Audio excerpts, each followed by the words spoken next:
Miles with Proverbs 31 Ministries, and negativity and pessimism can wreak havoc in our lives. God knew how susceptible we would be to letting that happen because life is hard, and sometimes it's easy to let our hearts get hard with it. That's why there are so many beautiful scriptures, I believe, to help us remember the importance of controlling our thoughts and keeping them captive to Christ.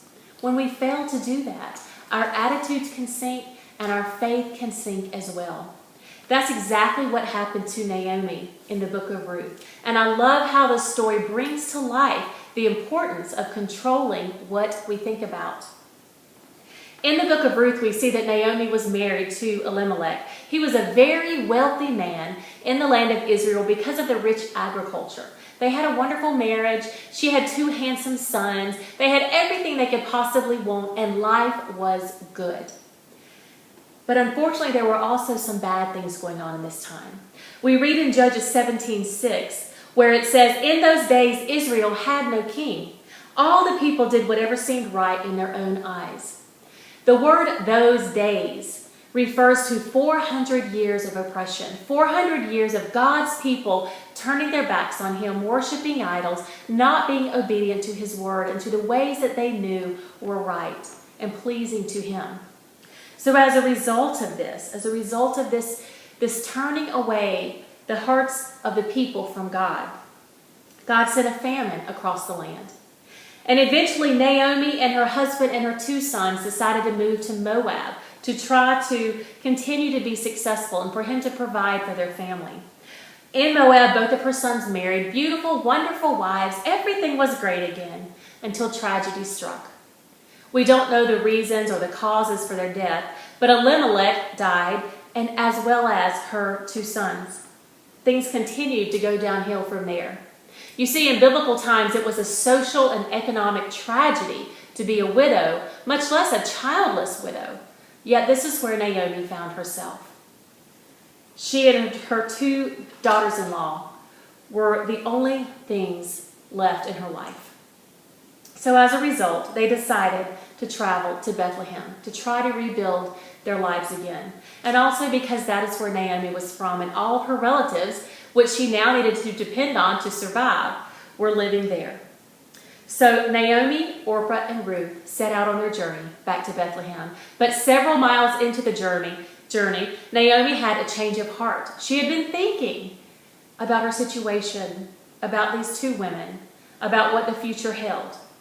So we see in Ruth 1:13, Naomi says this. She said, "Things are far more bitter for me than for you, because the Lord Himself has raised His fist against me." The Message Bible translates that verse this way: "This is a bitter pill for me to swallow. More bitter for me than you. God has dealt me a hard blow." I can certainly relate to Naomi's feelings, and I bet you can too. When life deals us a hard blow, it's hard to not only think positive, but to remain positive. The negativities of life make it hard for us to think positive thoughts. That's why it requires the intervention and the strength of Christ to help us do that. So Orpah did decide to turn back to Moab, but Ruth stayed with Naomi, and the 2 continued on their nearly 60-mile journey to Bethlehem, which was not a fun journey. It was treacherous terrain, very, very difficult terrain to walk through, to carry the things that they had day after day. I can only imagine it must have been close to misery. And during this journey, Naomi had a lot of time to think.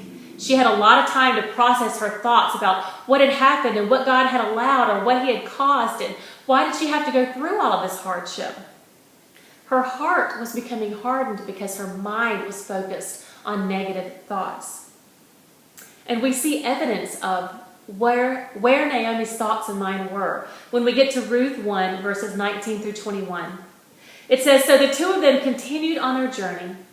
When they came to Bethlehem, the entire town was excited upon their arrival. 'Is it really Naomi?' the women asked." So imagine this homecoming, this beautiful homecoming. Naomi and her 2 daughter-in-laws have come home, and everyone's excited to see them. But instead of being excited, Naomi said, "Don't call me Naomi."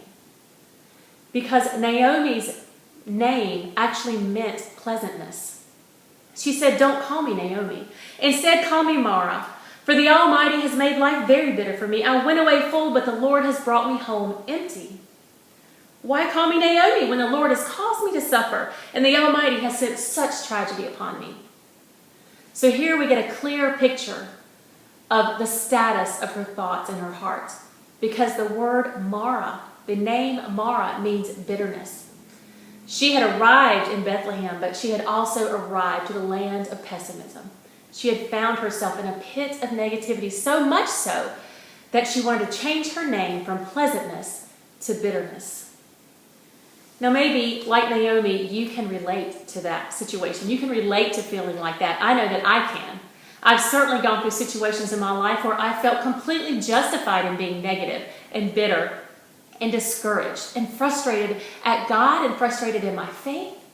It was difficult to remain positive.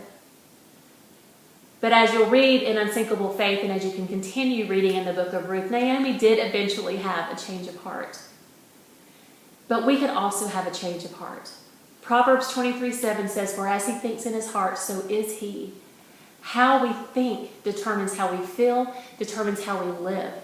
But when we invite God to transform our hearts, when we invite him to intervene in our lives, to become the stopping point for our negativity and to fill us with peace and joy and happiness despite the less than positive circumstances going on around us, then we can experience that kind of transformation.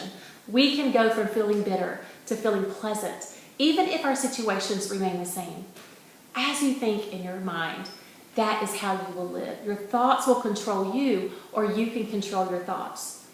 Hearts that are anchored in God do not sink. Attitudes anchored in God don't sink. Optimism and trusting that God has good plans for us, no matter what we are dealing with, helps us embrace the possibility of optimistic living. I have discovered how God has transformed my heart and mind during difficult times and helped me to remain positive when I really had no reason to be on the surface. I've seen that transformation happen in my own heart and mind. And I hope that as you read Unsinkable Faith, you will discover that in your life as well.